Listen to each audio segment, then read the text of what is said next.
Kuala Pilar. Tuan Yang di-Pertua, untuk makluman ahli yang berhormat, pada tahun 2022 dan 2023, Kementerian Belia dan Sukan telah menyalurkan peruntukan sebanyak 19.8 juta menerusi program podium melibatkan 34 jenis sukan. Tumpuan utama diberikan kepada sukan bagi atlet-atlet yang berumur di bawah 23 tahun serta yang membuat penampilan buat kali pertama di Tamasya Sukan C seperti mana yang ditetapkan oleh Jawatan Kuasa Pemilihan Majlis Olimpik Malaysia. Pemilihan atlet bagi kontingen Sukan C Cambodia 2023 telah mengambil kira aspek peluang dan pendedahan diberikan kepada atlet-atlet muda untuk bertanding di peringkat Asia Tenggara. Atlet-atlet yang dijangkakan akan menyertai Tamasya Sukan Asia di Hangzhou pada bulan September ini turut diberi peluang mengambil bahagian dalam Tamasya Sukan C Cambodia sebagai satu platform pertandingan kompetitif. Peruntukan ini meliputi perbelanjaan untuk A. Pengurusan atlet yang berjumlah 8.2 juta merangkumi perbelanjaan allowance latihan bulanan, makanan, penginapan, pengangkutan serta pakaian latihan. B. Pengurusan jurulatih merangkumi perbelanjaan gaji dan allowance jurulatih yang berjumlah 3 juta. C. Pengurusan pusat latihan sebanyak 1.1 juta dan D. Pengurusan prestasi yang merangkumi perbelanjaan latihan pendedahan dalam dan luar negara, pertandingan dalam dan luar negara serta program binaan sebanyak 7.5 juta. Untuk makluman ahli yang berhormat Kuala Pilar juga, pihak kementerian juga telah mendapatkan penjimatan kos penyertaan ke Tamasya Sukan C Cambodia kali ini sebanyak 1.1 juta penjimatan berikutan pihak tuan rumah Cambodia telah mengumumkan bahawa kos penyertaan kontingen akan ditanggung sepenuhnya oleh mereka. Penjimatan ini akan disalurkan kepada Persatuan Sukan Kebangsaan bagi menampung perbelanjaan latihan atlet sepanjang tempoh persediaan ke Sukan C Cambodia. Sekian, terima kasih. Kuala Pilar. Terima kasih atas jawapan yang berhormat Menteri tadi. Soalan tambahan saya, kalau dahulunya kita harus mengakui bahawa sekolah-sekolah telah membekalkan atlet-atlet sukan kepada yang bermain untuk skuad negara kita. Dan kita sebagai contohnya di Negeri Sembilan kita ada sekolah St. Paul Institution SPI. Satu masa dahulu ramai pemain hoki nasional dibarsi oleh bekas-bekas pelajar sekolah ini. Itu juga dengan sukan-sukan lain yang popular, rugby, SDA, STAR, MCKK, RMC, Kesah, KE sebagai contohnya. So sekolah ini membekalkan atlet-atlet yang berkualiti dulu. Jadi soalan saya, adakah kementerian ada atau bercadang melaksanakan kerjasama dengan Kementerian Pendidikan dalam mengadakan program persediaan atlet di sekolah-sekolah dengan menyediakan infrastruktur dan peralatan sukan yang lengkap dan ini selain daripada sekolah-sekolah sukan agar sekolah-sekolah ini dapat membekalkan bakat-bakat sukan yang akan menjadi pelapis atlet negara di masa hadapan. Terima kasih. Terima kasih Ahli Parlimen Kuala Pilar. Seperti yang anda maklum yang berhormat, pada minggu lepas iaitu pada 30 hari bulan Mei, satu mesyuarat jawatan kuasa Kabinet Pembangunan Sukan tahun 2023 telah dipengerusikan oleh Timbalan Perdana Menteri sendiri. Dan kali terakhir jawatan kuasa ini bersidang adalah pada tahun 2014. Jadi melihat keperluan kelemahan sistem sedia ada dan di mana Majlis Sukan Negara juga sedang membuat postmortem akibat kita tidak berjaya mendapat 6 pingat emas dalam Sukan C Cambodia, kerajaan telah menubuhkan High Level Committee, jawatan kuasa peringkat tertinggi untuk memberi tumpuan kepada model pembangunan bakat khusus untuk 3 acara sukan, iaitu sukan tempur, olahraga dan renang. Kenapa sukan tempur? Kerana di Cambodia kita lihat sukan-sukan tempur ini memang Malaysia cemerlang. Bermaksud kita kena letak lebih banyak lagi masa dan perhatian terhadap sukan tempur. Olahraga dan renang kita lihat sekarang ini ada kelemahan di mana kita tidak memaksimumkan bakat sedia ada.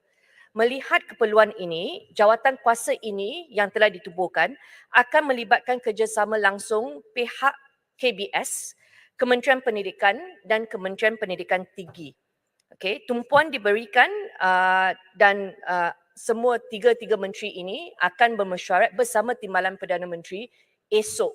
Esok adalah mesyuarat pertama high level committee ini dan kita akan menggunakan whole of government approach dengan izin ya untuk pastikan kita ada koordinasi antara tiga kementerian utama ini untuk pastikan semua lapisan kanak-kanak remaja kita pastikan kita bekerjasama untuk bagi peluang kepada mereka untuk bertanding dan kita mencari bakat daripada usaha sama jawatan kuasa ini.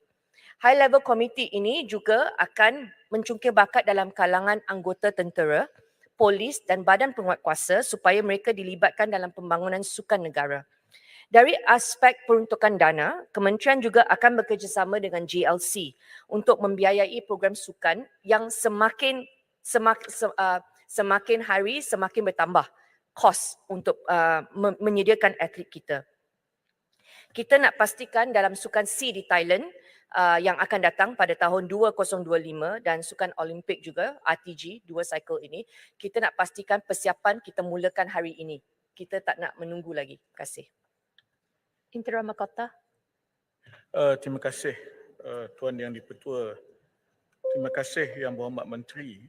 Saya ucap syabas kerana high level committee itu sudah mula bekerja. Saya rujuk soalan asal dan perkara terakhir yang disebut oleh Yang Berhormat Menteri, yakni tentang dana dan peruntukan. Saya ingin bertanya dan saya harap ini juga akan dibincangkan dalam high level panel itu. Kita tahu soal dana dan peruntukan itu tak boleh dibebankan hanya kepada KBS atau hanya kepada kerajaan. Yang saya nak tanya itu ialah dari segi struktur perbelanjaan dan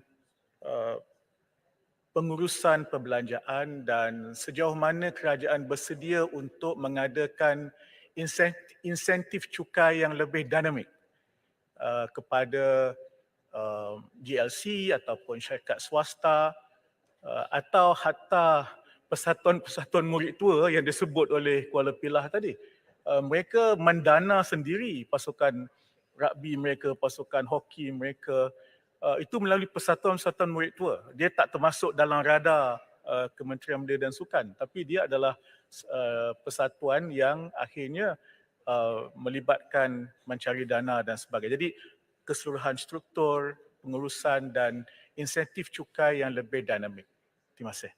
Soalan yang bagus sekali. Saya nak mulakan dengan inisiatif yang telah kita ambil. Kita telah, KBS ya, telah ada engagement bersama DOSM untuk pastikan data industri sukan ini dikutip dengan betul. Kerana kalau kita tidak ada data industri sukan yang betul, Kementerian Kewangan tidak mempunyai gambaran yang jelas mengenai sumbangan industri sukan kepada pertumbuhan ekonomi Malaysia. Jadi sebelum ini banyak data dikutip berdasarkan retail spending. Okey, itu sebab insentif cukai selalu merujuk kepada perbelanjaan yang kita beli peralatan sukan yang itu kita bagi. Tetapi kalau kita lihat dan kalau kita bekalkan data industri sukan yang betul dan kita mempunyai lebih banyak data dikutip setiap perlawanan, saya percaya insentif cukai ini akan lebih menepati sasaran kita. Saya bagi satu contoh di mana kita telah meminta banyak kali daripada Kementerian Kewangan untuk bagi insentif cukai kepada ibu bapa yang membelanjakan duit untuk latihan, training. Okay? Kerana latihan coaching ini bukan murah. Dan kalau kita boleh bagi insentif cukai melalui latihan, saya percaya sektor ini akan berkembang dengan maju kerana ibu bapa akan mula melabur dalam lifestyle, gaya hidup untuk anak-anak kecil kita. Jadi yang itu adalah satu. Yang keduanya adalah melalui grant padanan yang akan dimulakan tahun ini. Kementerian Kewangan telah memberikan kita 40 juta melalui grant padanan untuk pastikan kita mempunyai lebih banyak lagi tournament di Malaysia. Dan tournament ini kita akan kutip data-data tersebut untuk kita bekalkan dan melalui data tersebut saya percaya kalau Kementerian Kewangan percaya dengan data yang akan dikutip dan kalau kita bagi data yang lebih menyeluruh, cukai dan insentif cukai ini akan lebih kreatif untuk bantu sektor industri sukan berkembang. Terima kasih Yang Berhormat. Saya jemput Dr. Abdul Ghani.